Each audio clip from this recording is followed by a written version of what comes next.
Amigos, boa noite. Boa Boa noite. noite. Bom Boa noite. vê-los novamente, bom estarmos juntos, bom podermos abrir a palavra de Deus e meditarmos aí nela, não é? Deus falando aos nossos corações. E é interessante que ah, a mesma fala, a mesma mensagem, ela atinge corações de formas diferentes. É Deus falando aí de maneira diferente, a mesma coisa aos nossos corações, de acordo com as nossas necessidades.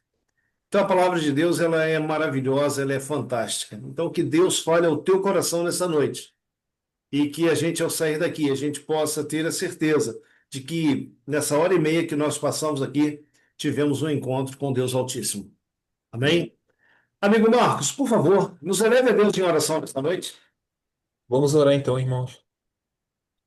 Senhor, nosso Deus, nosso Pai, Pai querido, Pai amado, obrigado, Senhor Deus, por essa oportunidade. Estamos nesse momento nos reunindo para podermos abrir mais uma vez a Tua palavra, que o Teu Espírito Santo possa ser o nosso guia, que ele possa estar presente nessa reunião, que seja ele que nos conduza pela tua palavra, que ele possa ser derramado sobre o Ivan, que estará moderando esse estudo, mas também sobre cada um aqui, para que tanto nosso coração como nossa mente possa ser aberto.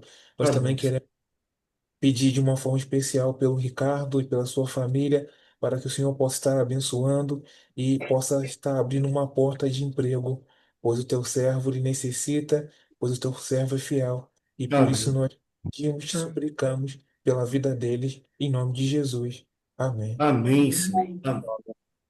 Amém. Meus queridos,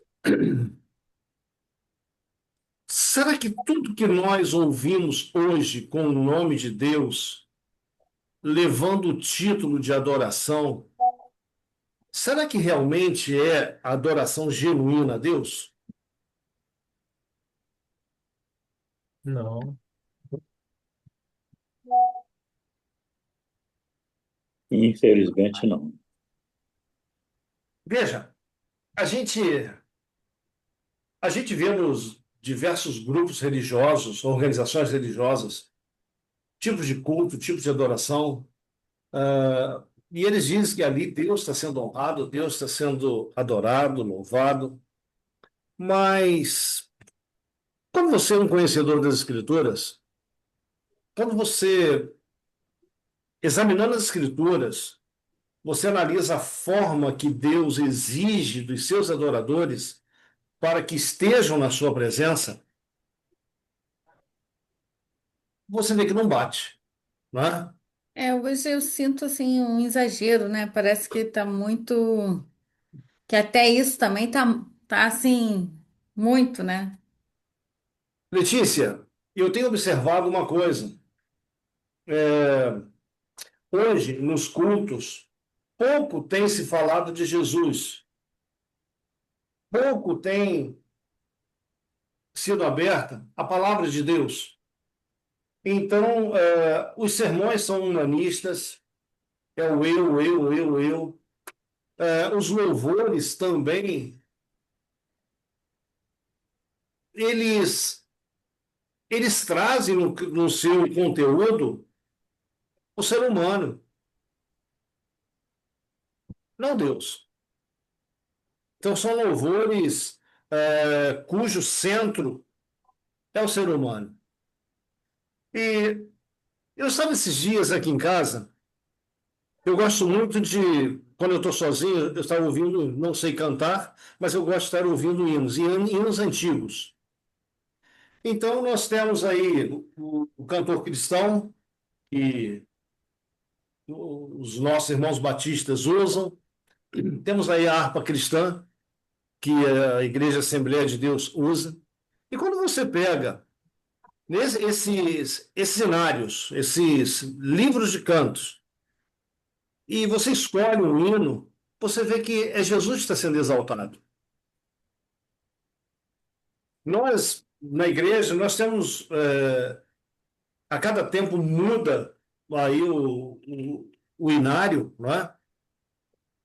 São acrescentadas músicas, são tiradas músicas, mas olha, nenhuma música atual ela se iguala às músicas antigas. Heloísa, seja bem-vinda. Boa noite. Boa noite. Claudinete, seja bem-vinda. Deus abençoe vocês. Elas conosco. Amém. Então, na questão do louvor, ritmos que são voltados aí para o mundo, como eu não conheço, o Omar conhece muito mais, poderia falar aí muito melhor para a gente sobre isso, mas ritmos que são usados, músicas que são usadas no mundo, colocam uma letra com o nome de Jesus e são cantadas na igreja ou nas igrejas. Aqui perto de casa, onde nós moramos, eu e Sandra, chega domingo, eu acordo mais cedo para estudar a Bíblia, estudar aí a palavra de Deus. Por quê? O Ricardo aí, Roberto, Mariana já devem ter ouvido que na rua de baixo eles começam com um louvor com batidas, batidas muito acentuadas, batidas repetidas, né? De tambores e tudo mais. Só que lá do outro lado da rua, lá embaixo, mais ou menos aí uns, sei lá, uns 500 metros, tem um centro. Aquele, aquela música vem aqui em cima, pô. Vem aqui, não vem, Roberto? Ô, Roberto, Vem. o negócio que esses dias que eu estava observando é que a mesma batida que tem, né, na igreja, um pouquinho abaixo aí de onde a gente mora, e lá do Uhum. outro lado, no centro, é o mesmo ritmo, É, uma batida. sim. Para Deus tem que ser diferenciado. Então a questão que a gente hoje pergunta é: tudo aquilo que é dito ser louvor é aceitável a Deus? Creio que não. Eu Tudo, né? também, eu também tenho certeza que não, ok? Mas essa questão de música, não entendo de música. Um dia aí, quem entende vai trazer mais para a gente sobre isso, né? Mas o que seria uma verdadeira adoração?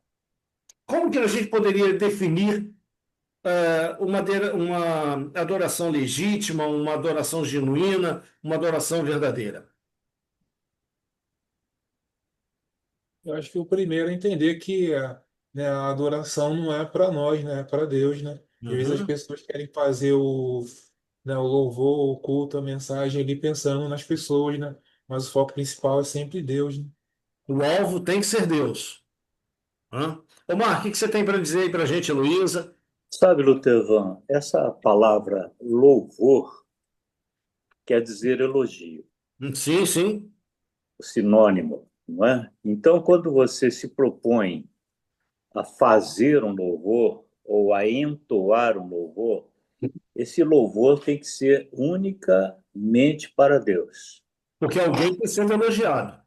Que Deus seja elogiado. Sim. E o que você percebe nas letras, né? Se você for ver a poesia da música, e você percebe que, ao invés de ser um elogio a Deus, na verdade, torna-se muitas vezes um autoelogio. E, às vezes, também uma, vamos dizer assim, até mesmo uma autossuficiência na própria letra. Então, isso daí não pode ser aceitável a Deus. Deus não aceita porque ele tem assim muitas recomendações na palavra dele e é uma coisa até mesmo que é abominável para Deus isso daí. Agora, eu não sei se estão me ouvindo, mas quanto ao ritmo, é pior ainda, porque o ritmo nos faz perder a sensibilidade daquilo que estamos falando, louvando, entoando, porque o ritmo ele aflora dentro de nós a endorfina. Então, ao invés de ser um estado natural do homem, passa a ser um estado neurálgico diferenciado. Então, Deus não aceita isso daí de forma alguma, porque um louvor, primeiro, ele tem que ser sincero.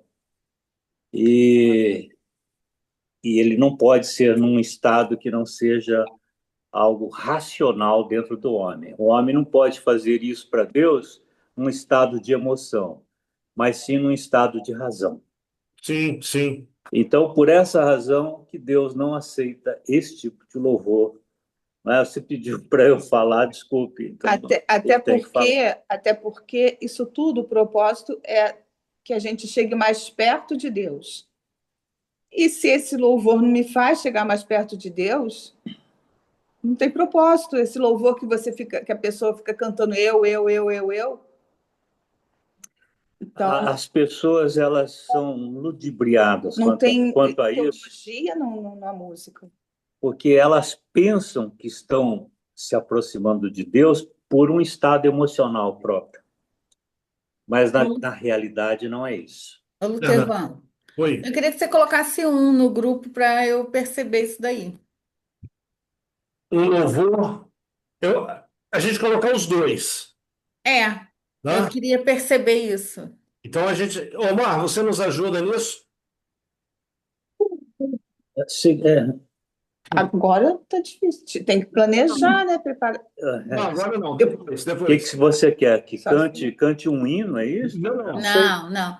Não é porque assim, eu escuto vários louvores, né? No caso assim, eu frequento uma igreja que eu estou gostando muito.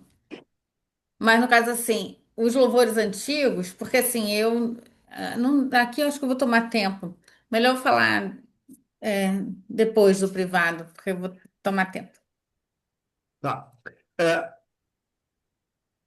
o que que a Letícia pediu? No caso, dois exemplos. Um louvor que exalta realmente a Deus e um louvor que exalta o homem, não é? Então, os dois exemplos aí. Isso aí vai Isso, servir para todos nós, tá lá bom? no grupo. Lá no grupo, Isso. nesse grupo. Isso. A Isso. gente faz isso. A gente faz, Maravilha. Eu estou tá? dizendo isso, Letícia, para eles, porque o que que o Omar faz mesmo na vida? O quê? Sim. Qual é Ele é a profissão dele? engenheiro, né, que você Ele é falou? engenheiro, mas ele também é Músico. Músico. músico. Ah, tá. Sim, legal. Isso. Porque eu gosto bastante dos que eu estou ouvindo. Mas, assim, tudo para mim é novo. E esses mais antigos, eu estava numa outra fase, eu sempre achei chato, achei enjoado, melado demais, muito enjoado. Então, mas assim, de questão de letra, desse coisa, para mim ainda é tudo muito novo, né? Sim, Então, sim, sim. Irmãos, queridos, nós temos na Bíblia um inário, e esse inário Sim. é o livro de Salmos.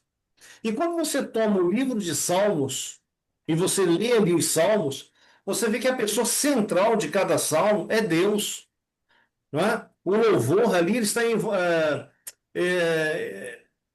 ele traz para a gente a mensagem que Deus é, que Deus faz, não é? Uhum. São ações de Deus e a pessoa de Deus, aquilo que ele é, Isso.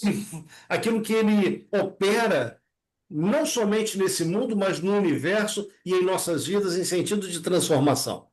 Bom, você reparou que a gente está falando de Gênesis, genuína adoração, é obediência àquilo que Deus ordena, e a gente começou falando de música? A música faz parte da adoração, né? Ela é parte. Ela sozinha não é adoração, mas ela faz parte da adoração. Exatamente. Vem cá, quem que tentou Eva no Éden? Serpente. A serpente. Quem é que estava na serpente? O inimigo. O inimigo. Aonde que o inimigo vivia antes de ser expulso para a terra? No céu, Nos céus. Qual era a função dele nos céus? guardar ele a si mesmo. Também, também. Mas ele tinha uma função, vamos dizer assim, ele estava sobre os demais anjos e a palavra de Deus, ela vem nos dizendo que Lúcifer nos céus, ele era responsável pela música, pela adoração. Então veja bem, ele fez com que uma parte, um terço dos anjos caísse da verdadeira adoração. ok? No Éden, ele fez com que, veja, no céu foi um terço.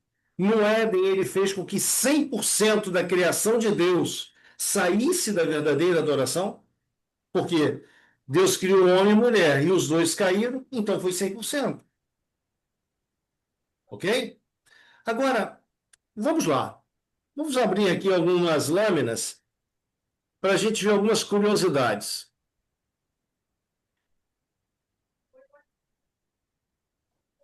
Vamos começar novamente. Semana passada nós começamos com esse texto, hoje vamos começar com ele novamente.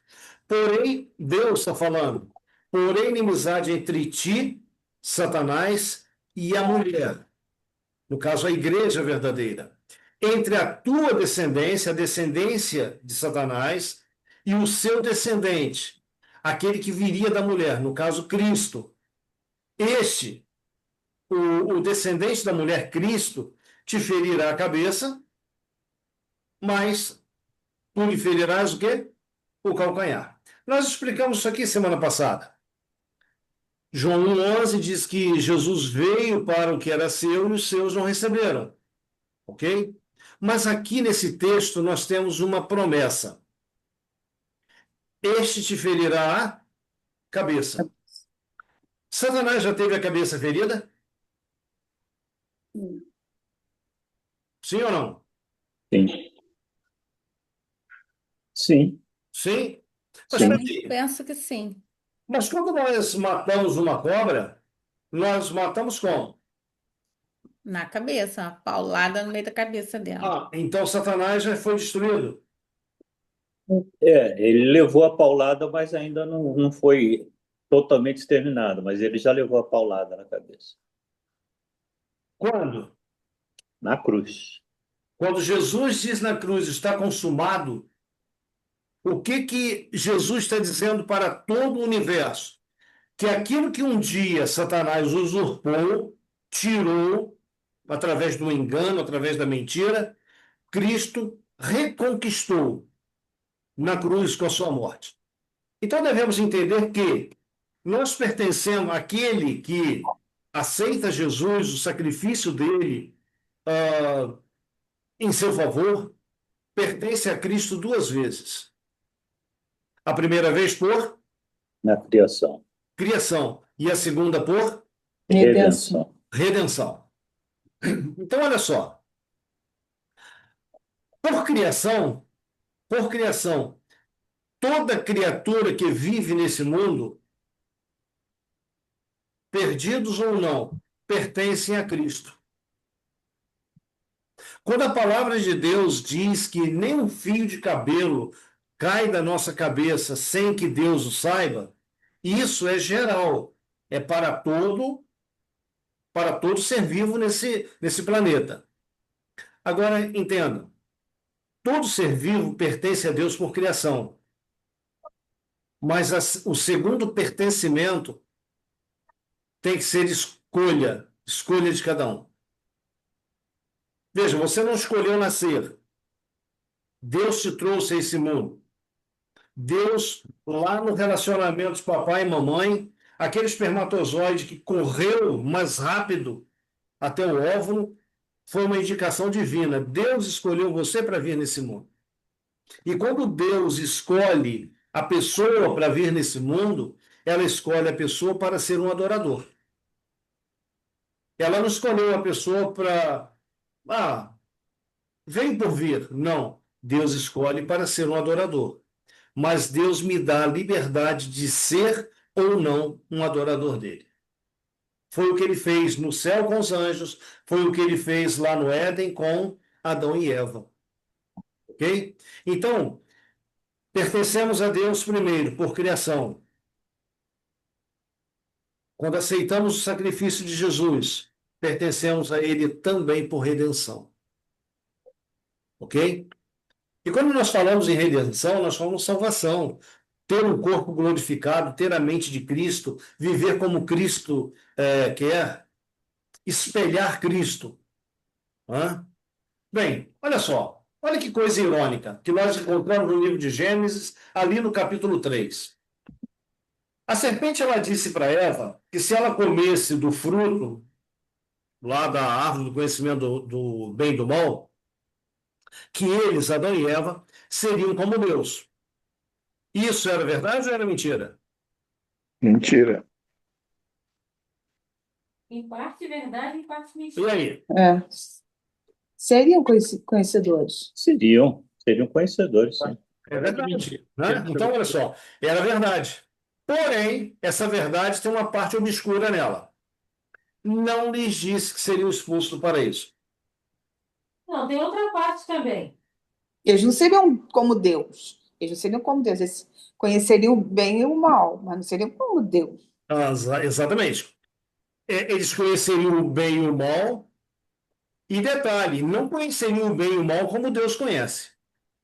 Não. Eles sentiriam o que? O bem e o mal na sua existência. Não é? Então, olha só.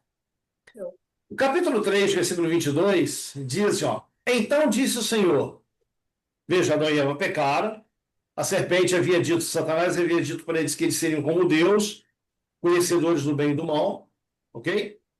Então disse o Senhor Deus, eis que o homem se tornou como um de nós. Em que sentido? Conhecedor do bem e do mal. Conhecedor do bem e do mal. Sabe um detalhe que eu acho interessante aqui, Marcos? Antes de pecar, Adão e Eva eram imagem e semelhança de quem? De Deus. Deus. Eles eram um com Deus? Eram com Deus. Sim. Eram um com Deus. Só que nesse texto aqui, olha o que diz. Então disse o Senhor Deus, eis que o homem se tornou como um de nós. Ele já havia perdido o quê? A vestimenta de glória. Ele já havia perdido a semelhança de caráter com Deus. Então ele não era como Gênesis 1:26. Façamos o homem à nossa imagem conforme a nossa semelhança. Já não era mais aquilo ali, imagem e semelhança de Deus. Mas ele era o quê? Conhecedor do bem que já conhecia antes, mas do mal. Esse mal aqui nunca foi plano de Deus que o ser humano conhecesse. Assim, veja, que não estenda a mão e tome também da árvore da vida e coma e viva eternamente. Meus queridos, após Adão e Eva pecarem, Satanás ele tinha dois planos. O primeiro plano era esse aqui, olha. Fazer do ser humano um escravo eterno. E como que ele faria isso? Levando o homem a comer do fruto da árvore da vida. Segunda coisa que Satanás queria aqui no Éden. Deus ele havia dito o quê? No dia em que dele comerdes, certamente Morrerás. morrerás. Então, Satanás ele tinha duas cartas na manga. A primeira, fazer do homem um eterno escravo, fazendo ele comer do fruto da árvore da vida, porque Deus mesmo está dizendo isso, ó. Assim que não estenda a mão e tome também da árvore da vida e coma e vive eternamente. Eternamente como? Numa condição miserável, pecado. Esse era o plano de Satanás. Segunda coisa que Satanás queria, Deus disse, no dia em que dele comer, certamente morrerás. Satanás, ele, na mente dele, ele admitiu que se Deus matar Adão e Eva, eu estou certo. O homem não tem condições de viver, de obedecer aquilo que Deus quer, aquilo que Deus pede. Se Deus não matar, ele é mentiroso. E aí? Deus matou ou não matou Adão naquele dia que ele pecou? Mas depois morreu, e ninguém mais encontrou com ele. Ele não matou Adão, mas houve morte naquele dia. Com certeza. Sabe, meus queridos amigos, se você olhar com clareza o texto sagrado, além ao mar do Cordeiro que morreu em lugar de Adão, você vai ver que Adão ele começa a morrer naquele dia. Sim, também. Ah, também, não é? Por quê? Aquele vestimenta de glória que ele vestia, no momento em que comem do fruto, no momento em que Adão come do fruto, eles perdem a vestimenta de glória. Sim, O homem começa a morrer, ok? O homem está condenado a morrer. Mas o homem continua vivo. Algo que Deus havia dado ao homem, que era uma vida eterna condicional, essa vida eterna condicional o homem perde no momento em que peca. Por que eu digo vida eterna condicional? Ah, qual era a condição para Adão ter a vida eterna, a vida imortal? obediência. Não comer daquilo que Deus disse: olha, não toque, isso aqui me pertence. Bem, essa era a condição. Adão, ele come, espiritualmente Adão morre, mas fisicamente Adão continua vivendo. Vocês repararam que semana passada o Omar ele falou sobre arrependimento? Eu falei assim, olha, nem Adão nem Eva, quando foram confrontados por Deus, eles demonstraram qualquer o quê? Arrependimento. Arrependimento. Aí o Omar falou que o arrependimento ele é processado como? Sim, com tempo. Etapas, Etapas. tempo. Então veja uma coisa, por que Deus concedeu a Adão quase 1000 anos? Por que Deus não matou Adão no momento em que Adão pecou? Não deu tempo dele se arrepender. Sim, sim. Exatamente. Olha só, é uma curiosidade que a Bíblia traz para a gente.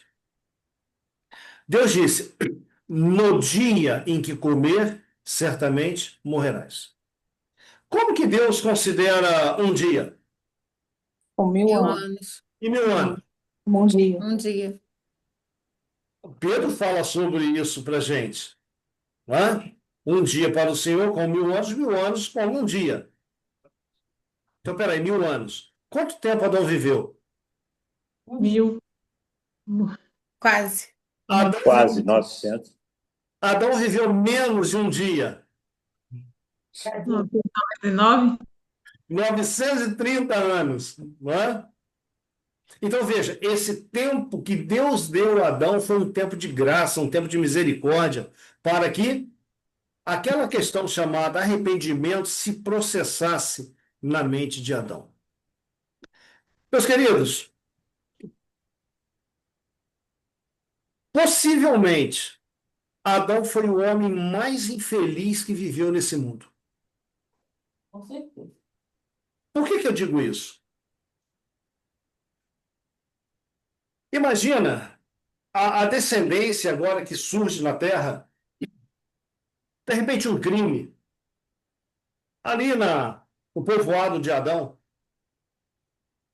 Chega aquele pai, aquela mãe, olha para Adão e diz assim: olha, meu filho morreu por tua causa. Se você não tivesse pecado, nós não estaríamos nessa condição. Então, gente, todos os olhares, todos os dedos apontando aí um criminoso eram voltados para Adão. Você vai ver que o seu próprio filho, o seu primeiro filho, agiu dessa maneira, Caim. Então, olha só, nesse texto aqui você continua, o Senhor Deus por isso. Qual razão? Por que por isso?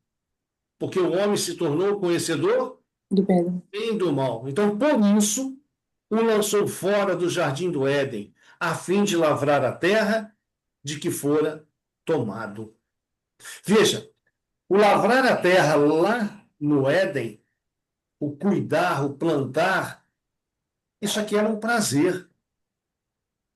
Agora seria um labor cansativo. Não tinha tiririca. Não tinha espinhos nessa área, cardos, né?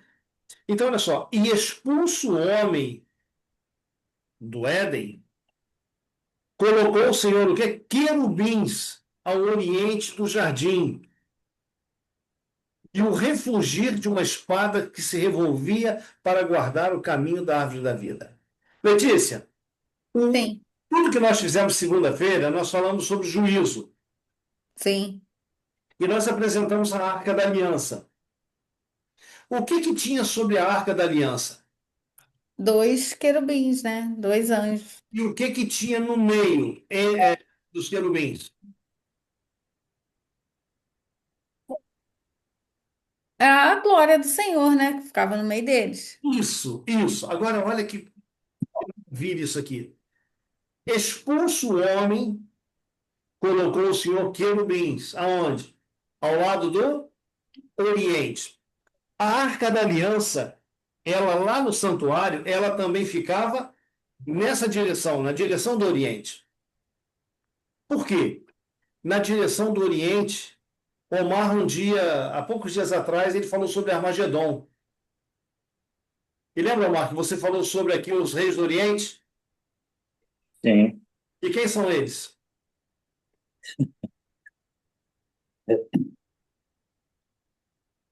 Para que se preparem o caminho para os reis do Oriente.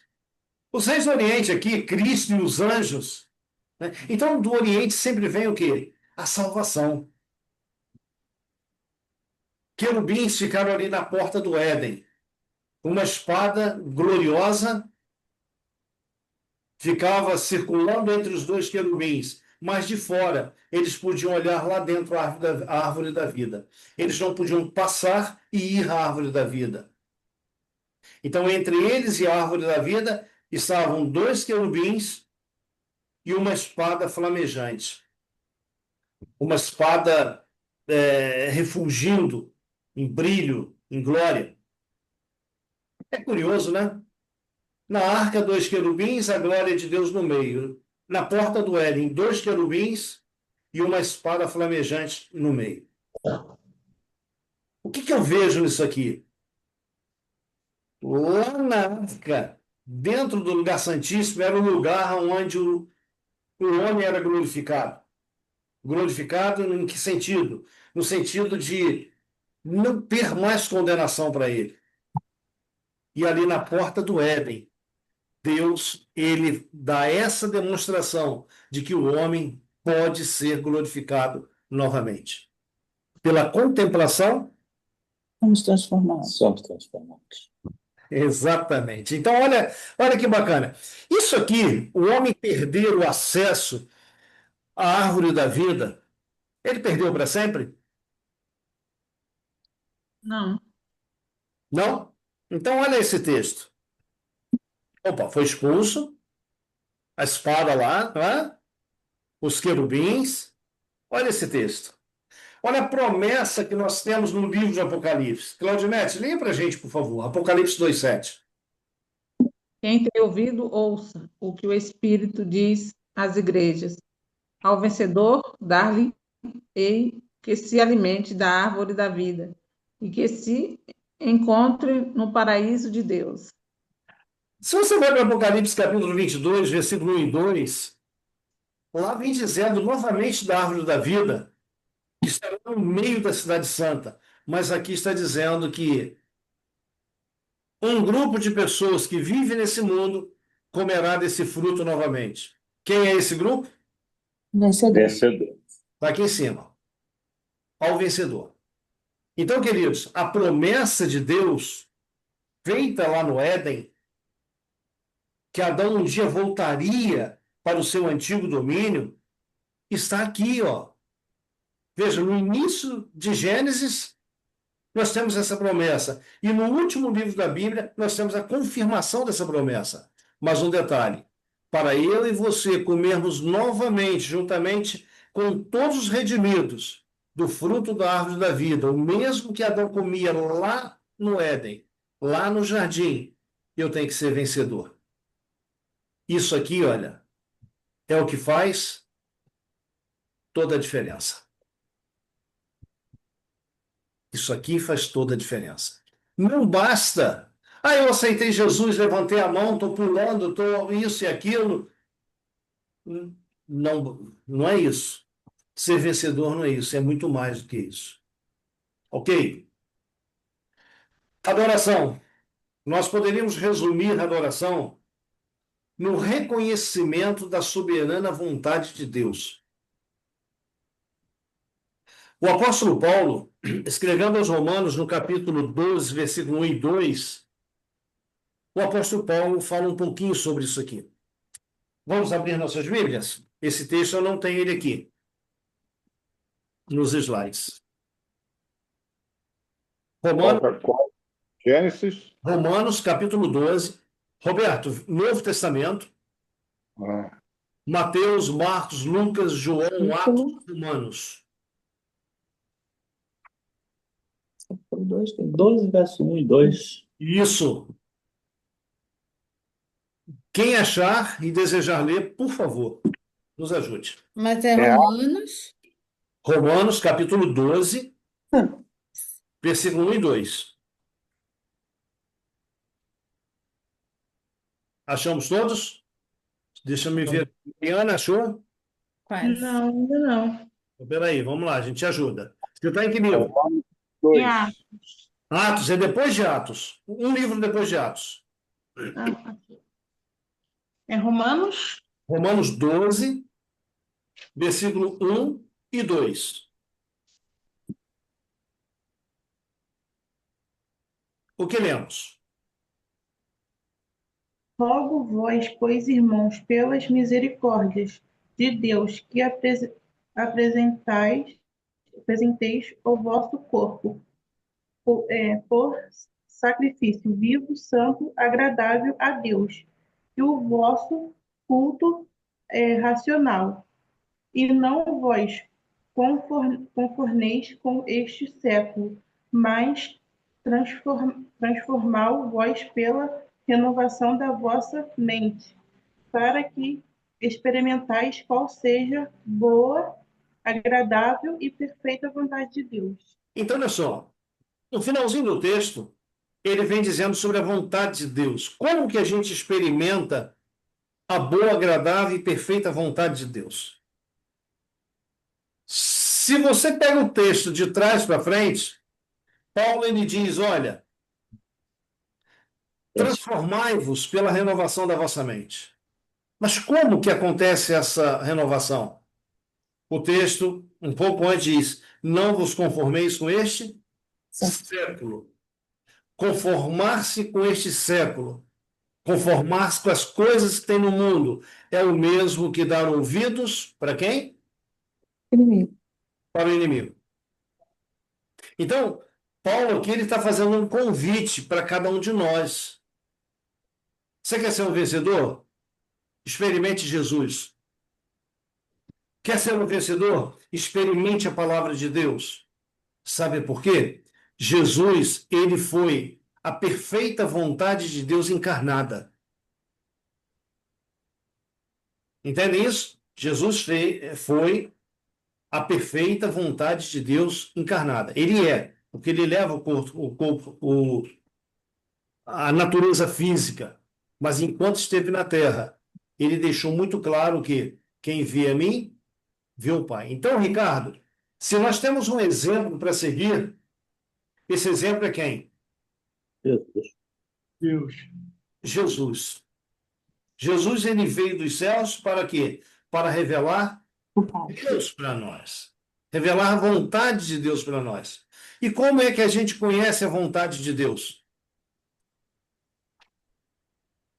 Na palavra. A palavra. Conhecereis a verdade? E a A verdade verdade nos nos libertará. libertará. Se libertará. Veja, aqui nós temos uma verdade escrita. Há 2000 anos atrás, essa verdade andou entre nós. João 8,32 diz: conhecereis a verdade vos libertará. Mas o verso 36 vem dizendo para a gente o quê? Se o Filho pôs nos libertar, verdadeiramente sereis Estareis libertados. livres. Então, queridos, a palavra de Deus, ela é fundamental na nossa vida. Para quê? Para que a gente não se conforme com o mundo e, ao mesmo tempo, para que a gente experimente o que? A renovação da nossa mente. Ok? Então, adoração, o reconhecimento da soberana vontade de Deus. Após serem expulsos do Éden, do paraíso, Deus, ele instituiu, ou melhor, após o homem pecar, Deus instituiu um sistema de sacrifícios. Para quê? Para que a conexão com Deus, entre o homem e Deus, ela não se perdesse totalmente. O intuito de Satanás era que o ser humano deixasse Deus de lado completamente. E ele trabalha nisso hoje. O ateísmo no mundo, ele cresce assim de uma maneira vertiginosa, muito grande. Então, olha só, vários estudiosos da Bíblia, se você pegar aí vários teólogos, eles concordam num ponto. Quando Adão foi expulso do Éden, Adão construiu um altar. Onde? Do coração na mente. Não, fora do jardim. Heloísa, o que esses teólogos, esses estudiosos, eles concordam é que na porta do Éden, de frente para os querubins e aquela espada flamejante, ali Adão constrói um altar. Ali, durante muito tempo, Adão e a sua descendência, aqueles que eram fiéis a Deus, ofereceram sacrifícios a Deus. Uhum. Né? E cada sacrifício tinha um alvo. No santuário, o sacrifício lá no altar de sacrifício, que o pecador levava até o sacerdote, lá tinha um alvo. O alvo era lá dentro. A grande, vamos dizer, a grande salvação acontecia lá dentro, no lugar santíssimo. Quando Jesus disse, olha, eu sou o caminho, a verdade e a vida, são os 3 passos do santuário. O caminho, não existe ida a Deus sem o sacrifício de Jesus. Não existe estar na presença de Deus sem uma vida santificada. É o lugar santo do santuário. Só podemos ser glorificados um dia mediante a aceitação do sacrifício de Jesus, o lavar regenerador, alimentar-nos diariamente do pão da vida, andarmos na luz e vivermos uma vida de comunhão. O restante é resultado. Uhum. Essa mensagem Adão conheceu. Por isso Adão ia e oferecia sacrifícios a Deus juntamente com a sua descendência fiel. O que esse texto aí ele traz para a gente? Alguém pode ler para a gente? As ofertas sacrificais foram ordenadas por Deus a fim de serem para o homem uma perpétua lembrança de seu pecado e um reconhecimento de arrependimento do mesmo, bem como seriam uma confissão de sua fé no Redentor prometido. Destinavam-se a impressionar a raça decaída com a solene verdade de que foi o pecado que causou a morte. Gente, esse texto ele tem muitas informações para nós. Veja,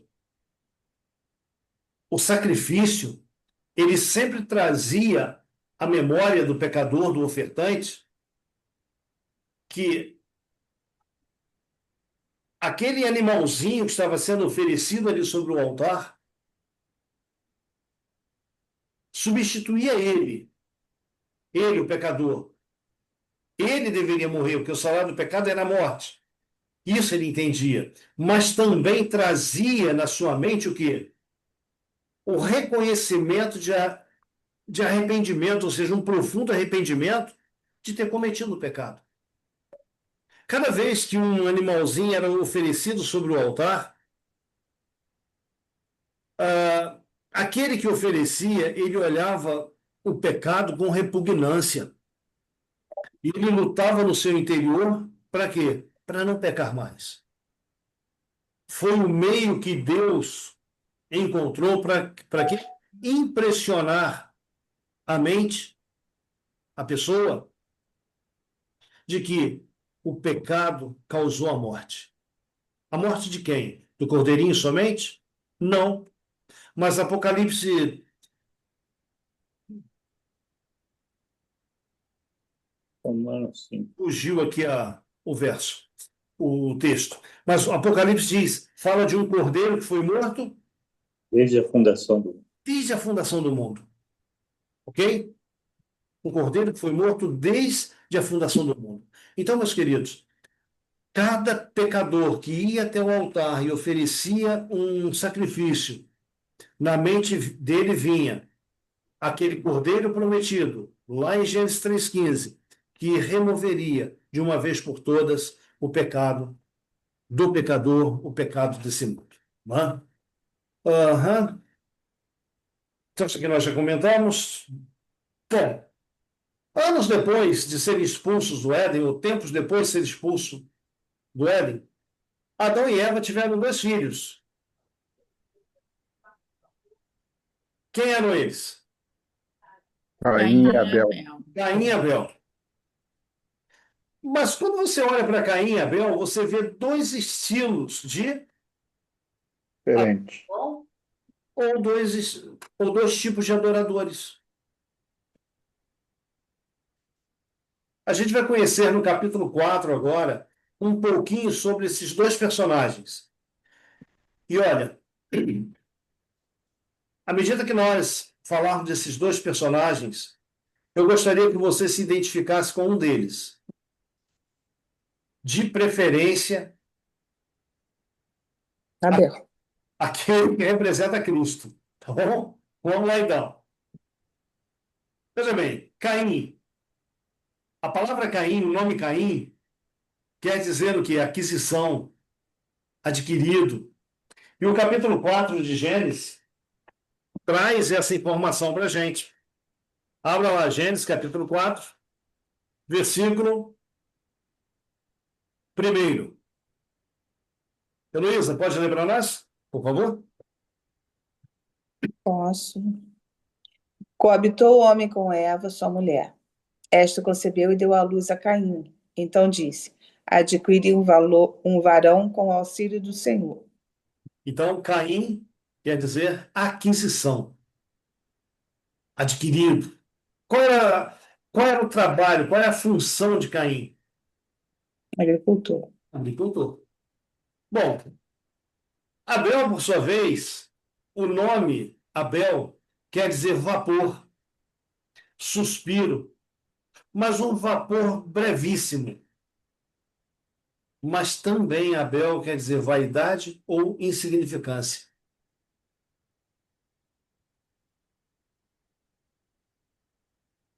Qual é o trabalho de Abel? Pastor de ovelhas. Agora, aquisição, adquirido. Abel, vapor, suspiro. Vapor brevíssimo, vaidade, insignificância. Como conciliar isso?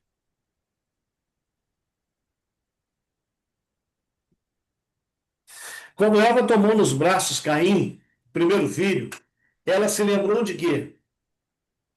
Da promessa de Gênesis 3,15. Qual era a promessa que tinha lá? Porém, inimizade entre ti e a mulher, não é? Uhum. Entre a tua semente e o seu descendente, este te ferirá a cabeça, tu lhe ferirás o calcanhar. Gênesis 3,15, Ricardo, era a promessa que Deus estava fazendo de que viria um libertador.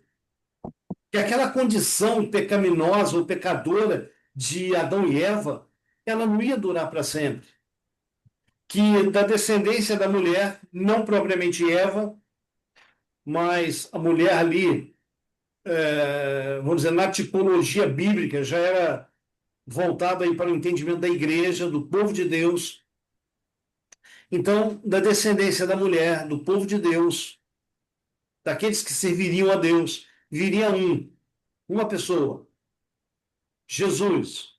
E ele iria resolver o problema do pecado. Bom, então quando Eva, ela tem um primeiro filho, toma nos braços, e as palavras dela, adquirir do Senhor um varão, na mente dela ela entendeu, esse é o Messias. Messias, esse é aquele que vai prover a salvação. Só que Caim foi crescendo. E os traços de caráter de Caim não condiziam com os traços de caráter daquele que seria o libertador. Só que toda a atenção de Adão e Eva foram voltadas para quem? Para o primogênito. Porque tudo indicava que era o primogênito, o primeiro filho, que seria o libertador. E com isso, agora a gente entende por que Abel, o nome dele, o nome dele é um vapor, suspiro, vapor brevíssimo, vaidade ou insignificância. Vamos colocar assim, olha, para Adão e Eva, o que significava mesmo, o que tinha importância para eles era Caim. O segundo filho, Abel, não tinha essa importância, era insignificante. Era uma lembrança do pecado. Agora, esse texto, quem pode lê-lo para nós? Letícia? O que está na tela? Isso.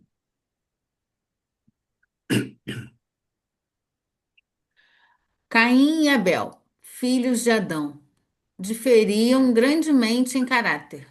Abel tinha um espírito de fidelidade para com Deus. Via justiça e misericórdia no trato do Criador com a raça decaída, e com gratidão aceitou a esperança da redenção. Caim, porém, acariciava sentimentos de rebeldia e murmurava contra Deus por causa da maldição pronunciada sobre a terra e sobre o gênero humano, em virtude do pecado de Adão. Permitiu que a mente se deixasse levar pelo mesmo conduto que determinara a queda de Satanás, condescendendo com o desejo de exaltação própria e pondo em dúvida a justiça e autoridades divinas. Deixa eu dizer uma coisa para vocês.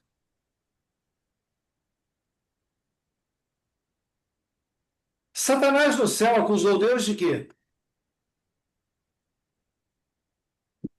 Ser injusto. De Ser injusto. ser injusto. Olha só. Caim permitiu que a mente se deixasse levar pelo mesmo conduto que determinara a queda de Satanás. Aqui em cima, você lê assim, olha, porém Caim acariciava sentimentos de rebeldia e murmurava contra Deus por causa da maldição pronunciada sobre a terra e sobre o gênero humano. Vocês já repararam? Hoje tem muita gente que diz assim, no extremo, Deus é amor, Deus é misericordioso, Deus é bondoso, Deus não vai destruir ninguém. Isso aí é imaginação. Já ouviram pessoas expressando isso? Sim. Aonde está a justiça de Deus? Em outro momento, acontece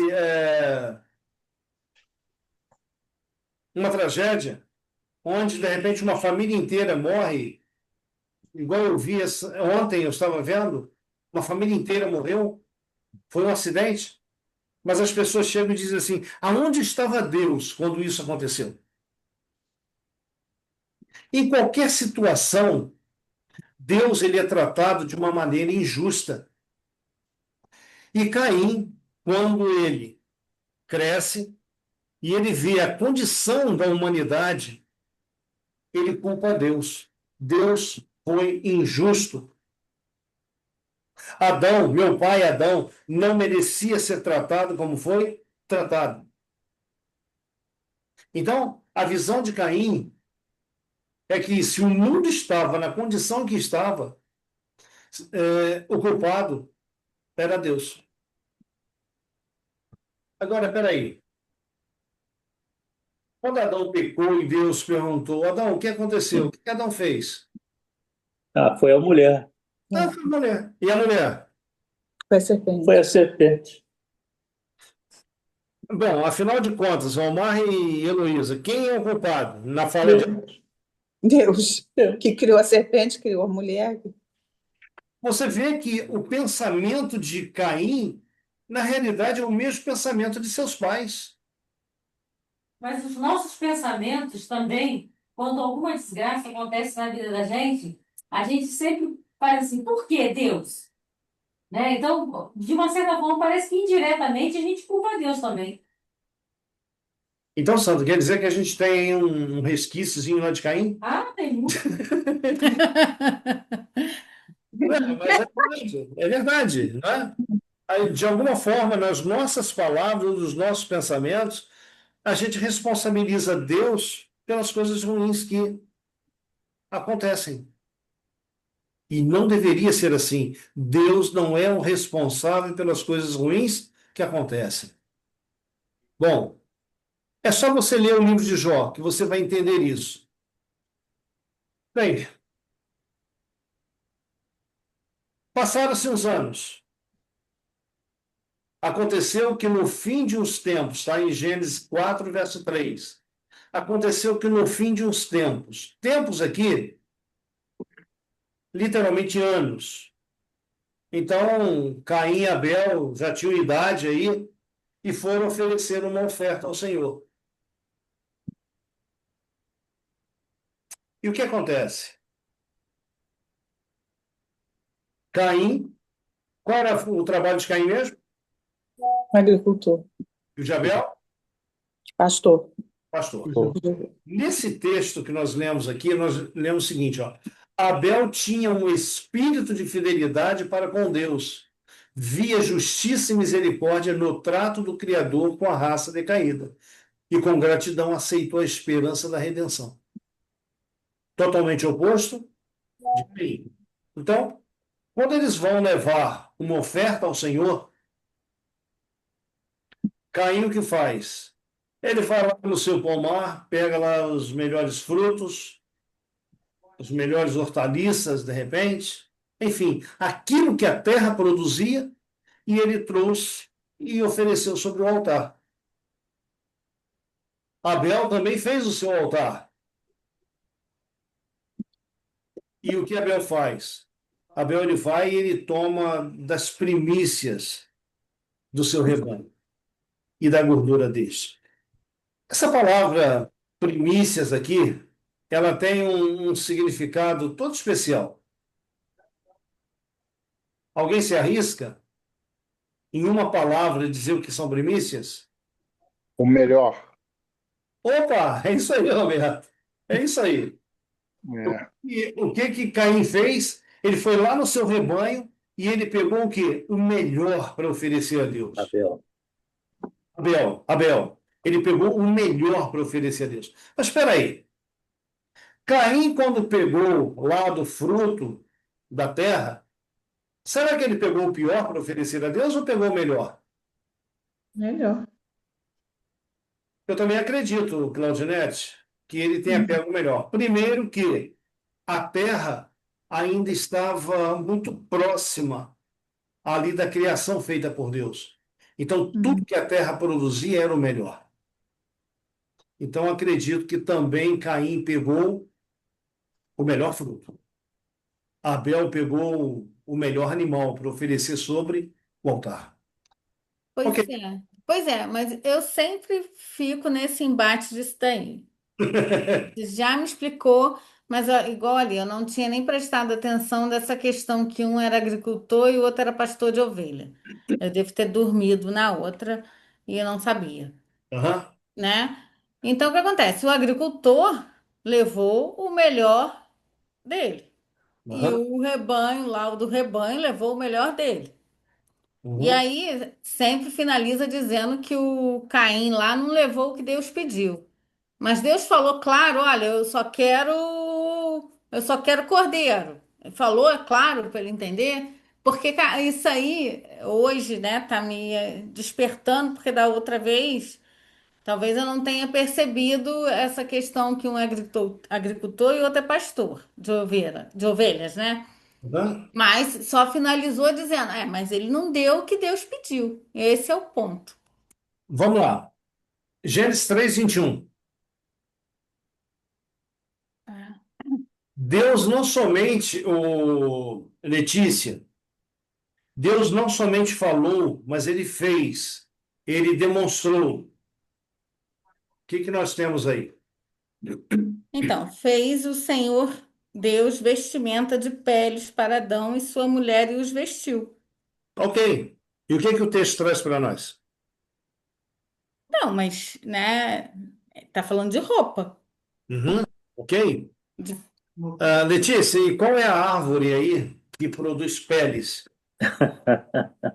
Não, mas com tudo isso, gente, é muito difícil, sabe? É muito difícil. É muito difícil. É Letícia, que ninguém, nós temos o Luther, mas a maioria das pessoas não tem, gente. É muito difícil entender a palavra. É muito difícil.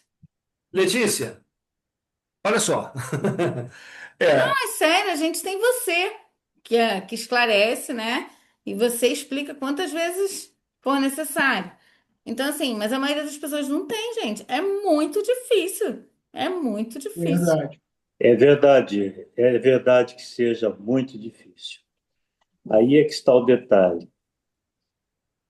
Esta sabedoria e esse aprendizado a gente consegue única e exclusivamente por um dom que Deus nos concede. É um dom dele. E esse dom é um dom espiritual, é o Espírito Santo que nos faz perceber esses pequenos detalhes. Se a gente ler corrido, você realmente não vai perceber.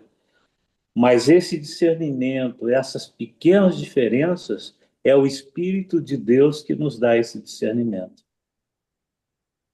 entendeu, Letícia?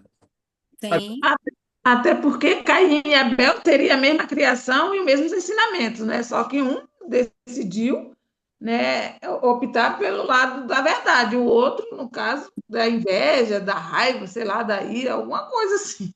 Cleusete, você falou uma palavrinha de ensinamento, isso é muito importante. Vamos lá. sim.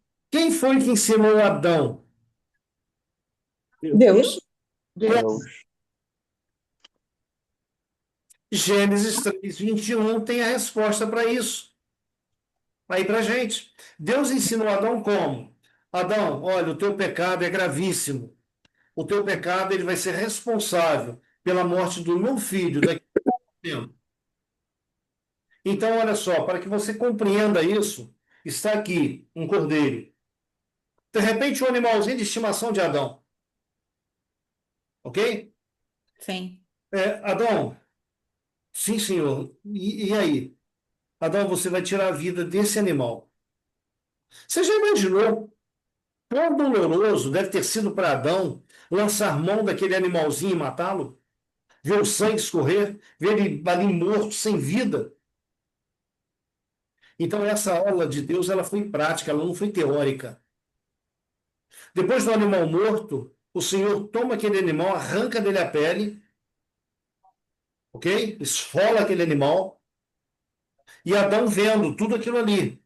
Imagina a adrenalina no coração de Adão, seus olhos, lágrimas sendo derramadas, o peso do pecado. Então, Letícia, era uma aula prática. Aquela dor ali Adão sentiu. Ok, foi expulso do Éden. Adão, ele teve os filhos, e os filhos, eles foram crescendo, vendo o pai oferecer os sacrifícios. Quem ensinou os filhos?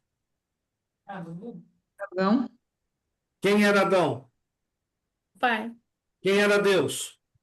Pai. Também. Então, o pai, Deus, ensinou o filho, Adão, como adorar.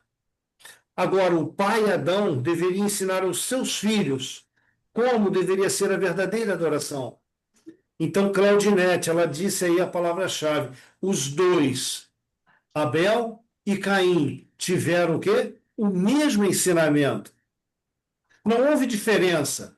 De repente, quando Adão estava ali contando a história do pecado para os seus filhos, estava um sentado numa perna e o outro na outra. Os dois estavam ouvindo, mas entendam, colocar o cordeiro sobre o altar, oferecer a primícia e oferecer frutas, foi Escolha deles, né? Ele escolheu que dos dois, dos dois. Caim poderia, já que ele era agricultor, chegar para o irmão e falar: meu irmão, me dá um cordeiro aí, eu te pago. Enfim, ia pagar de alguma forma. De repente, pagaria com frutas. Me vende um cordeiro, eu tenho que oferecer, porque somente o cordeiro vai trazer redenção. O texto que nós lemos há pouco, opa,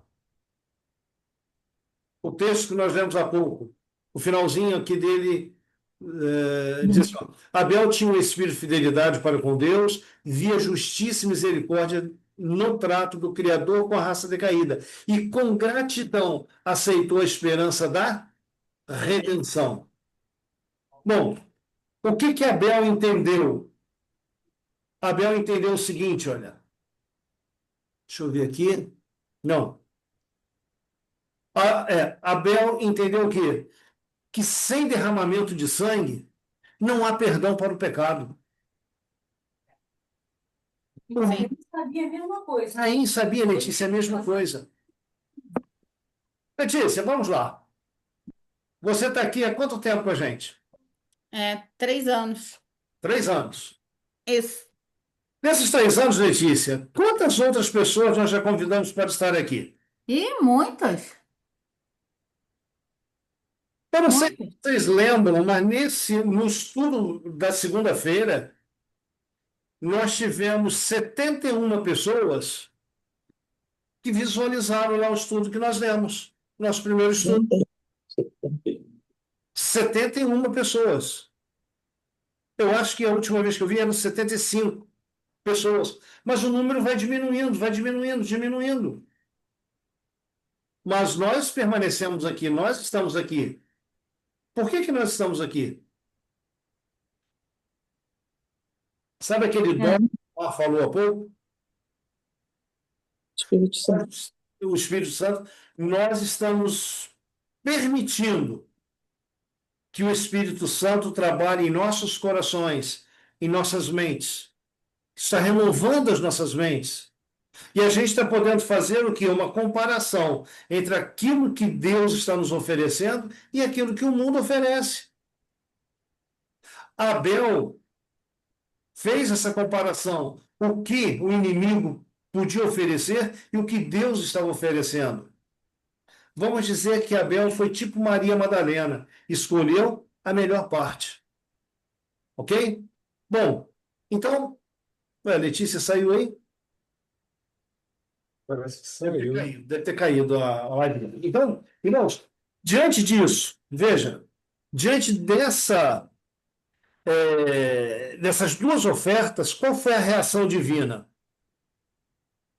Em vermelho, Gênesis 4, versículo 4 e 5. O que nós lemos? Agradou-se o Senhor de Abel e de sua oferta, ao passo que de Caim de sua oferta não se agradou.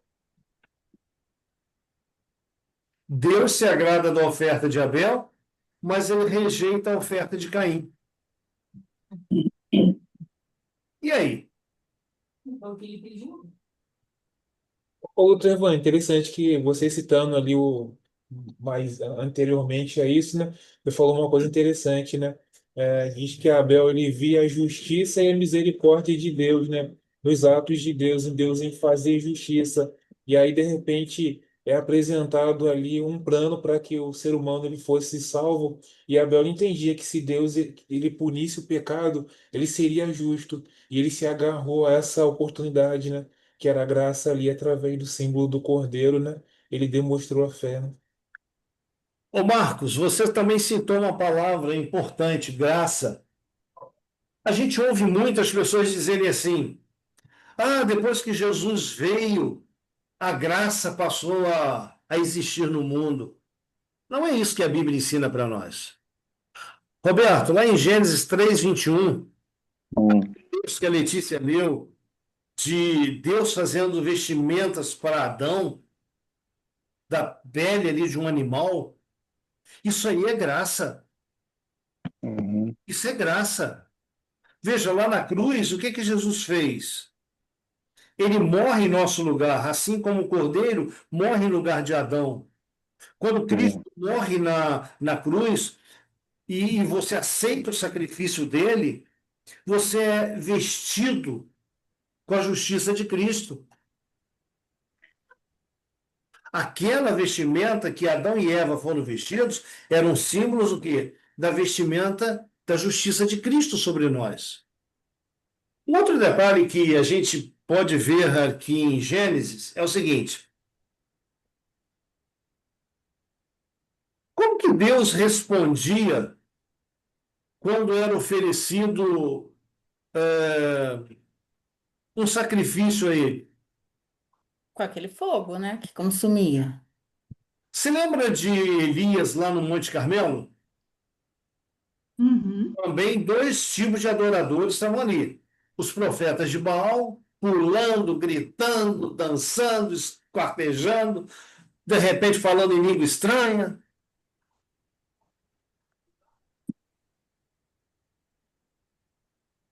Baal não ouviu. Fogo não desceu. Baal estava dormindo. Estava dormindo? Até hoje, né? Bem Elias, né, quando chega lá próximo do sacrifício da tarde, Elias, ó, gritem mais alto, pode ser que ele esteja dormindo. Enfim, mas quando Elias ele vai orar, diz que ele, diante do povo ali, Elias dá uma aula de restauração espiritual. O altar reconstruído, é colocado a lenha, é colocado o cordeiro partido, o animal partido, a água derramada sobre o altar, e Elias começa a orar de uma forma solene. Ele não está gritando, Deus não é surdo, Não, é uma fé, né? não é? Porque quando manda molhar, né? Quando manda molhar, você vê ali ó, o tamanho da fé, né? Do quanto ele acredita que ia acontecer, né? É verdade. E o texto, Letícia, lá de Primeira Reis, que conta a história de Elias, Elias está orando, ele não terminou a sua oração, amém, Senhor. Não, ele está orando, fogo desceu dos céus, consumiu o quê? Tudo. Consumiu tudo, a água em volta do altar. até a terra, fez um buraco. Consumiu o holocausto, a lenha, as pedras, lambeu a água. Então, muitas vezes você vê na Bíblia Deus reconhecendo o sacrifício feito pelo pecador, Deus responde, opa, Deus responde como? Com fogo. Opa, Ô, Tevan, agora é interessante, né, que a gente pode se perguntar, né, o que que é mais importante, a oferta ou o ofertante? Se eu estou ali Caim, né, e também Elias, né, e a gente se pergunta o que que é mais importante, a oferta ou o ofertante, né, aquele que traz a oferta. e aí, o que vocês acham? Eu acho que depende da oferta, né? É a oferta. Ô, gente, me responda uma coisa, o quadro está aparecendo para vocês? Sim, Uhum. Uai, comigo aqui ele sumiu. Ué. Pra gente está na cena do Caim, Jesus Abel. lá com a oferta. Então, peraí que eu tenho que me achar aqui, porque eu não sei onde eu fui parar. aperta o F5, é. F5? É, Só F5?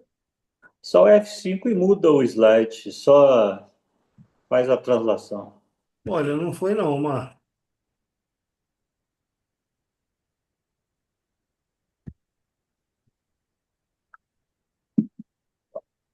Não sei o que está acontecendo.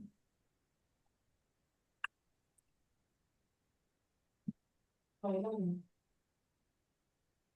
Peraí, O F5 é para visualização.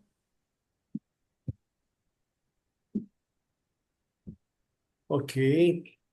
Mudou para vocês? Tá o Não. mesmo Não. slide. Agora Agora mudou. sim, É. agora está rodando. Maravilha.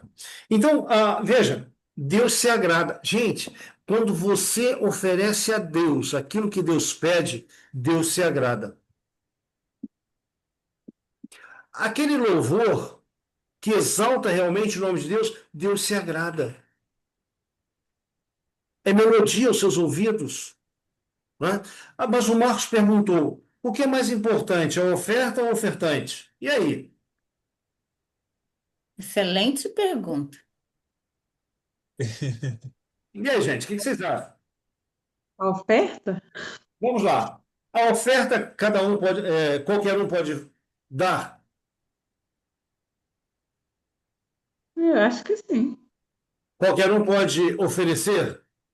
Eu acho que sim. Agora depende do valor da oferta, se é o que Deus. Nós temos que ser oferta. Nós temos que ser oferta.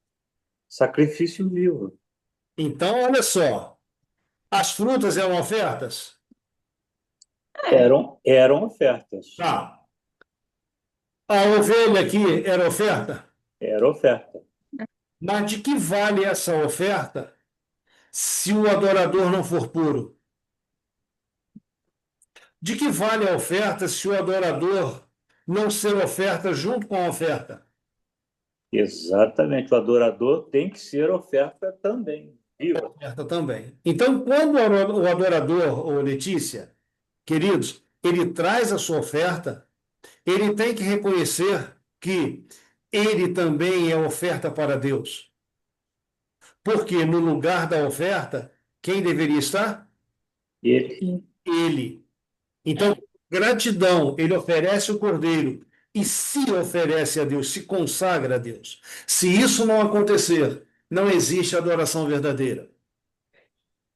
Isso aí seria o mesmo caso de estar na igreja, mas só está o corpo lá, a cabeça não está ouvindo, não está prestando atenção. Muito bem. É isso. É isso. É isso. Você não está inteiro lá, né? É aquele negócio, Letícia, quer voltar para a Terra, por favor? É, Então vamos lá.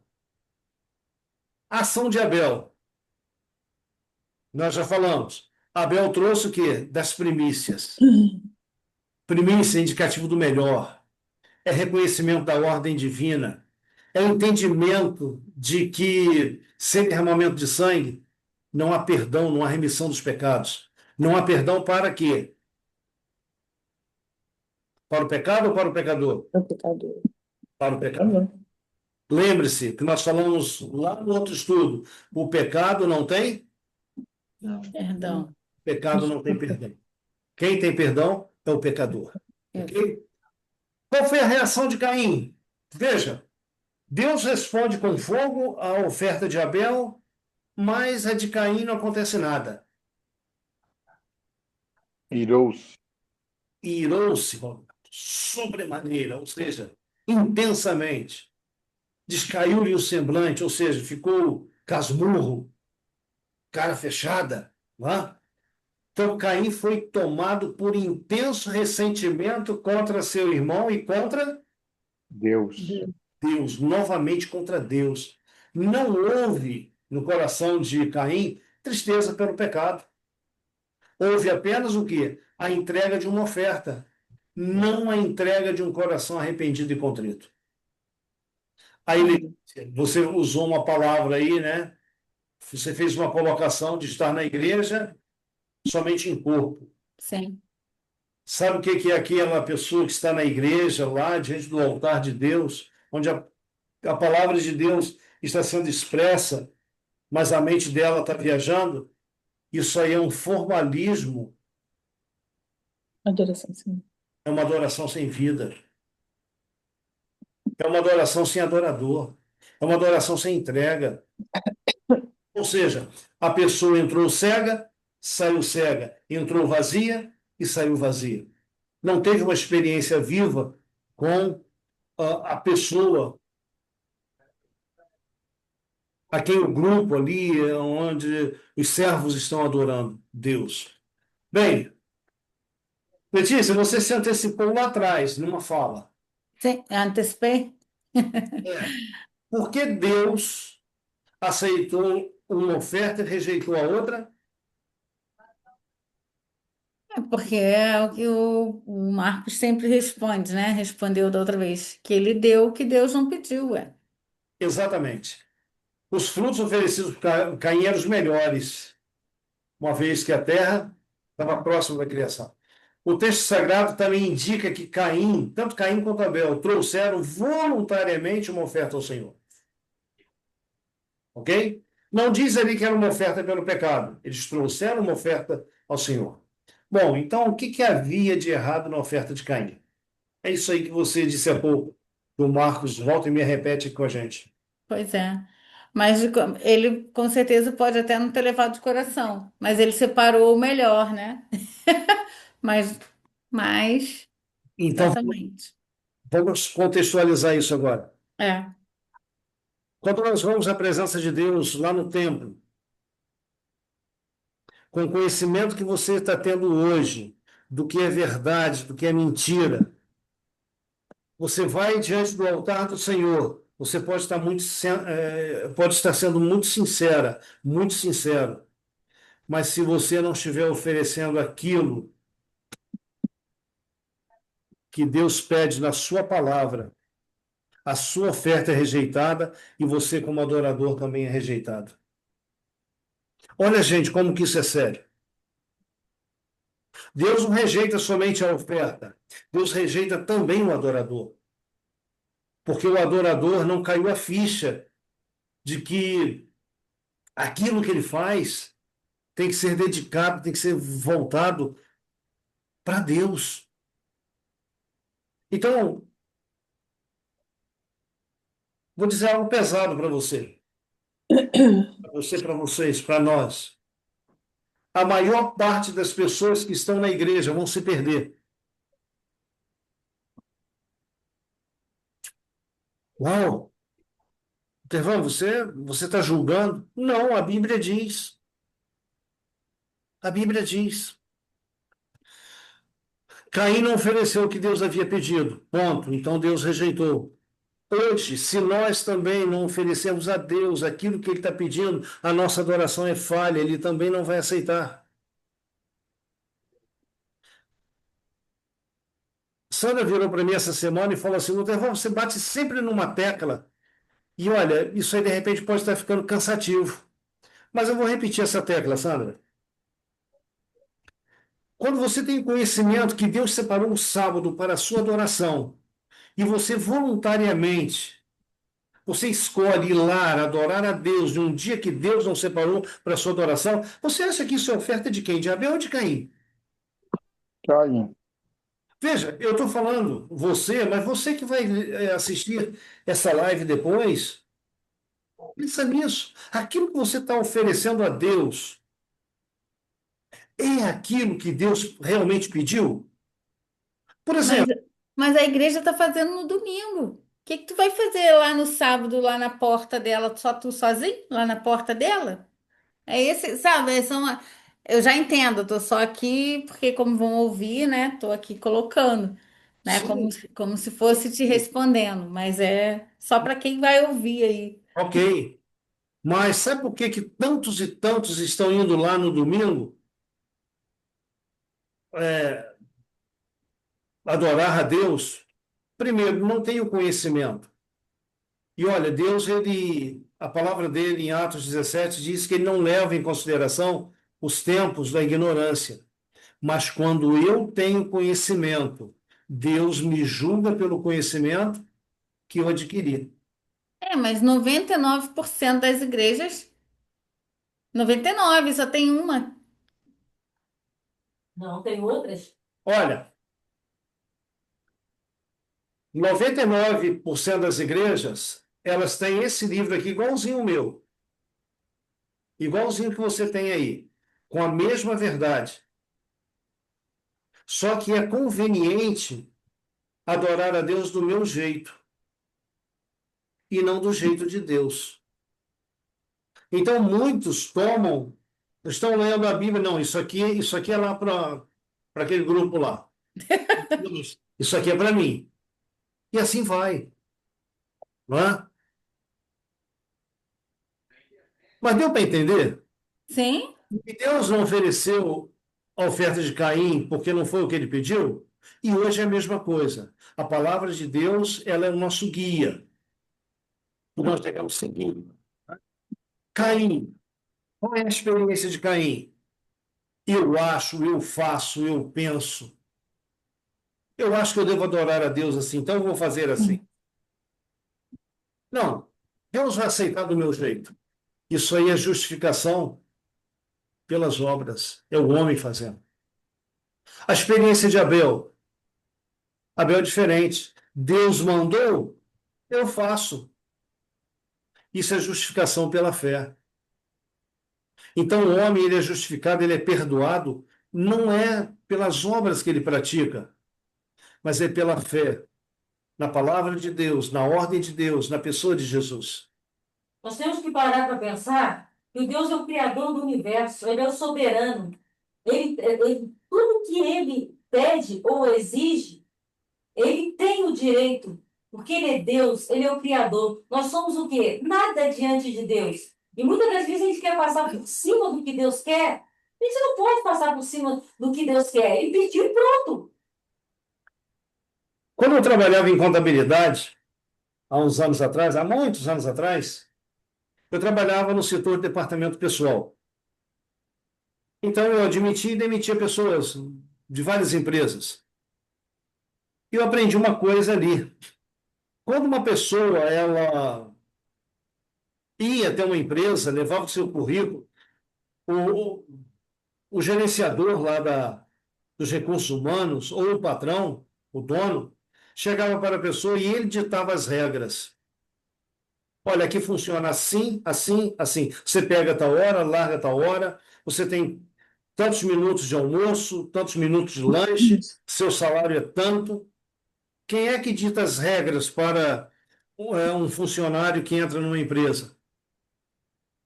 O dono da empresa, né? Ok, Deus é o dono do universo. Isso. Não pecou. Quem é que dita as regras para ser recebido nos céus? Deus. Deus. Então eu tenho duas opções. Ou eu aceito as regras e entro na empresa, entro no céu, ou eu vou viver do meu jeito e vai chegar um dia que o patrão vai chegar e falar assim, olha, estão aqui as tuas contas, tá? Você... O teu jeito aí, o teu estilo, o teu modo de trabalho não corresponde àquilo que nós precisamos, queremos na empresa. Sabe? É a mesma coisa a Deus. A- Mateus capítulo 25, verso 31 em diante, Jesus vai dizer assim para muitos: Vinde benditos meu Pai, possuí por herança um reino que está preparado desde a fundação do mundo. Porque tive fome, deste-me comer, tive sede, tá. Foi o estilo de vida adotado pelos santos. Mas, em contrapartida, ele vai dizer para aqueles outros que estão à sua esquerda: Apartai-vos de mim, malditos, para o fogo eterno. Preparado para quem? Já seus anjos. O diabo e seus anjos. Por quê? Tive fome, não me deste comer, tive sede, não me deste beber, e tal, tal, tal. Veja, cada grupo aí escolheu o seu estilo de vida, o seu estilo de adoração. Aqueles que escolheram o estilo de Deus, entra no gozo do teu Senhor. Aqueles que não escolheram, apartai-vos de mim, malditos, para o fogo eterno. Simples assim. Não existe, não existe um terceiro caminho. Olha lá. Lutervan, já que você está falando de Mateus, eu sei que nosso tempo já estourou, mas Mateus 7, 21 até 23 vale a pena, né? Por favor, leia. Nem todo que me diz Senhor, Senhor entrará no reino dos céus, mas aquele que faz a vontade de meu Pai que está no céu. Muitos naquele dia hão de dizer, Senhor, Senhor, porventura não temos nós profetizado em teu nome? Em teu nome não expelimos demônios, em teu nome não fizemos muitos milagres? Então lhes direi explicitamente, nunca vos conheci. Apartai-vos de mim, os que praticais a iniquidade. Pergunto, essas pessoas desse texto eram pessoas do mundo ou eram pessoas da igreja? Da igreja. Da igreja. Então, gente, olha, Omar, obrigado. Obrigado aí por esse texto. Esse texto responde para a gente. Eram pessoas que estavam na igreja, vivendo do jeito que elas queriam. Ó, apartai-vos de mim, não vos conheço. Queridos, seria o caso da gente hoje estar oferecendo a Deus ofertas semelhantes às de Caim? Que não seja. Qual foi o resultado? Caim chama seu irmão para o campo e o mata. Levantou-se contra ele e o matou. Sabe, Abel oferece. Deixa eu fazer uma analogia aqui. Abel oferece sobre o altar um cordeiro, derrama o sangue do cordeiro. E agora, o sangue de Abel é misturado com o sangue do cordeiro, quando seu irmão o mata. Há uma mescla entre o sangue de Abel e o sangue do cordeiro. Meus queridos, quando eu olho para Abel, quantas vezes você vê Abel falando no capítulo 4 ou em qualquer verso da Bíblia? Qual é a fala de Abel? Alguém se lembra de Abel falando? Você vê Ele, Caim reclamando, conversando depois com Deus. Sou eu o guardador do meu irmão? Ele discute com Deus, mas você vê Abel em silêncio. Abel ele foi um sacrifício nas mãos do mal. Não abriu a sua boca, como um cordeiro mudo. Abel ele é um tipo de Cristo, ok? Abel é um tipo de Cristo. Cristo, ele entrega a sua vida em silêncio. O profeta Isaías, no capítulo 53, vem dizendo que o Cordeiro de Deus, ele não abriu a sua boca. E ele foi sacrificado inocentemente. Veja, Caim matou Abel porque suas obras eram más. Sua ira, primeiramente, foi dirigida a Deus, depois a Abel. Caim tinha ciúmes de seu irmão por ser aceito por Deus. A vida justa de Abel era uma constante ofensa ao estilo de vida rebelde de Caim. Meus amigos, entenda uma coisa: se nós nos aproximarmos de Cristo, nós vivemos uma vida semelhante à vida de Cristo, nós também seremos o que? Uma ofensa para aquele que vive em pecado ao nosso redor. Não é que a gente, não sou mais pecador. Não, não, não é isso. Mas se você optar pela justiça, pela verdade, por fazer a vontade de Deus, você vai incomodar o mundo ao teu redor. Abel incomodou Caim. Jesus incomodou a liderança da igreja do seu tempo, e assim sucessivamente. Bom, o texto que eu queria trazer para vocês. O povo de Deus é uma minoria. É um, Letícia, 99 faz errado, só um faz certo, 1%. Então, olha esse texto. Quem é o dragão? É Satanás. E irou-se Satanás contra quem? Contra a mulher. A mulher aqui é a igreja de Deus, é o povo de Deus. Foi fazer guerra contra quem? O remanescente. Remanescente. Então, entenda uma coisa: aqui você tem duas igrejas dentro de uma só. Você tem a mulher, que é o povo de Deus no mundo inteiro. E esse povo de Deus no mundo inteiro, na hora H, muitos vão abandonar as fileiras para passar para o lado do inimigo. É o que o Omar falou. Muitos vão dizer: mas Senhor, não fizemos isso e aquilo. Não vos conheço. Mas sabe, existe um remanescente, aquele que sobra, aquele que, a despeito de toda perseguição, de todo sofrimento, de toda angústia, enfim, de tudo de negativo, ele permanece fiel a Deus. Quem são esses? São os que guardam os mandamentos de Deus e têm o testemunho ou a fé de Jesus. ô Lutervan, se a gente também lê aqui o versículo 7 de Gênesis 4, diz o seguinte, Deus falando para Caim, né? Se bem fizeres, não é certo que serás aceito, né? Quando ele tem aquele primeiro diálogo, né? Então aí termina dizendo, né? Se, se bem fizeres, não é certo que será aceito, e se não fizeres bem, o pecado jaz à porta, e sobre ti será o seu desejo, mas sobre ele deves dominar, né? Então, Ô Marcos, a escolha de quem? Minha.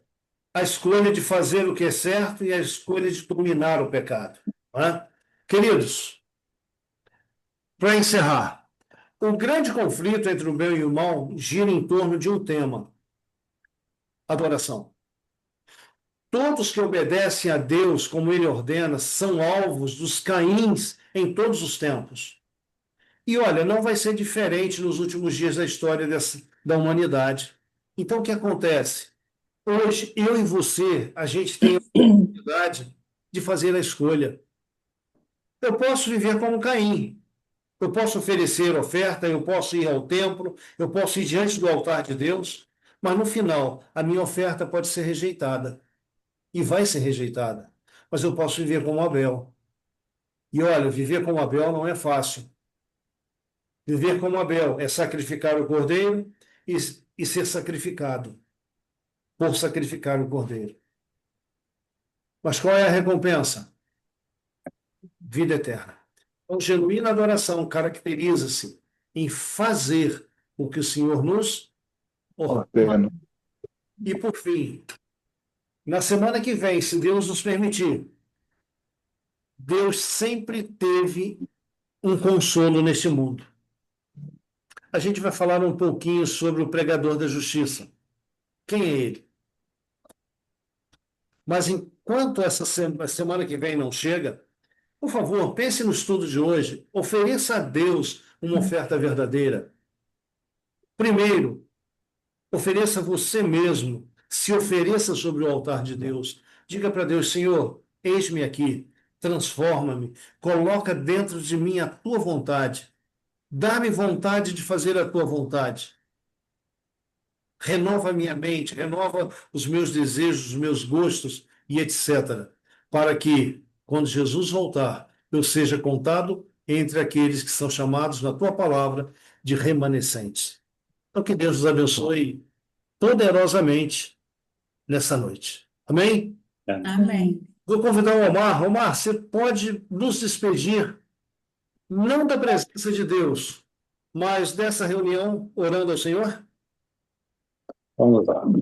Oremos. Oremos. Bondoso Pai querido, que tempo maravilhoso que dispensamos juntos de Ti. Pai querido, somos imensamente gratos pelo Teu Santo Espírito de nos iluminar com palavras maravilhosas Amém, Senhor. da Tua Escritura, que servem para nos orientar, para nos guardar e para que mantenhamos alertas, Pai querido, diante de um mundo em que vivemos, que nos rodeia. Em outras palavras, Pai querido, não queremos nos conformar com esse século, mas queremos ser transformados pelo Teu amor. Amém, Senhor. Aceita-nos, Pai querido, como sacrifícios vivos, de tal forma que essa transformação possa existir na sua plenitude. Amém, Ser Senhor. com todos aqui presentes, dá-nos uma semana também na Tua presença, de tal forma que sintamos em nossos corações o desejo de aprender mais e mais de Ti. Amém, É Senhor. o que nós Te rogamos, é o que nós Te agradecemos, no doce e amado nome de Jesus. Amém, Senhor. Louvado. Amém. Amém. Amém. Queridos, sintam-se abraçados por nós, abençoados por Deus, e que vocês tenham uma noite de descanso plena na presença do Senhor. Tá bom? Amém. Tchau, Amém. tchau. Tchau, Tchau, gente. Boa noite. Boa noite, Boa gente. noite. Boa noite, boa noite, Boa noite. boa noite.